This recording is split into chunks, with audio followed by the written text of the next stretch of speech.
United Nations Declaration on the Rights of Indigenous People, and we would need to hold their feet to the fire to get them to honor Aboriginal Indigenous rights to fisheries. In our territory, my dear ones, we have our fishers who have gone out to continue that covenant of responsibility that we have, to do our ceremony, to do our offerings to the water and to the salmon. And one of our fishers, Robert Gladstone, he went out with a team of other people and he was fishing for ceremonial purpose, and he got arrested.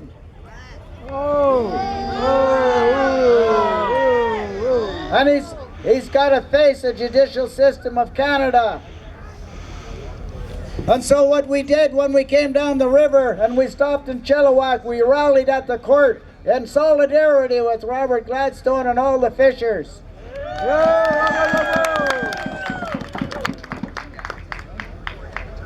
And on June the 14th, he's going to court. So we're going to round up as many drummers and supporters as possible and go back to court and tell the court to drop those charges. You're violating the rights of Indigenous peoples.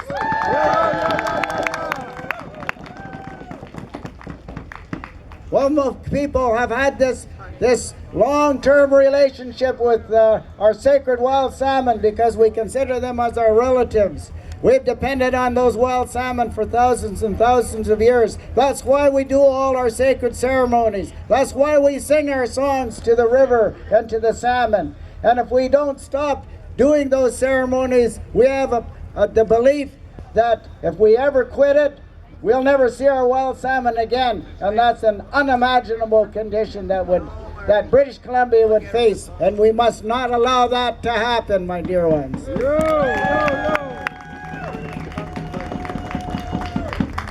And I'm happy that everyone is here to realize that wild salmon, as the wild salmon go, so do we. Not only as Indigenous peoples, but all people of all colors. And that's why we're so happy to welcome all people to come together. All people to come together and put the value of wild salmon way above us. Because we can't exist without wild salmon here.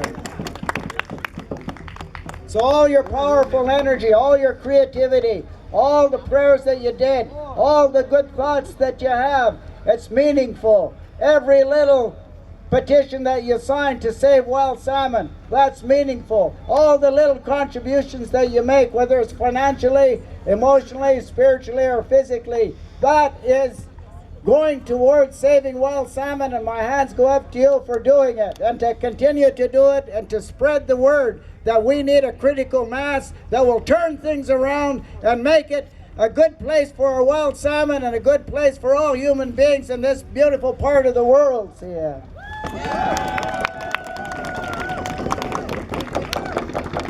There isn't one segment of society that can save wild salmon. It takes all of us to do that. We must acknowledge those supporters who have stepped forward and said, yes, we'll support your vision to save and protect wild salmon for present and future generations. The First Nations Health Authority contributed $20,000 towards this caravan. Give them a big round of applause. And we had the Anglican Church come forward and they contributed $3,000 here. And then we had Save On Foods. They contributed $1,000 worth of food certificates. That's why I'm getting fatter all the time, all the way down the river.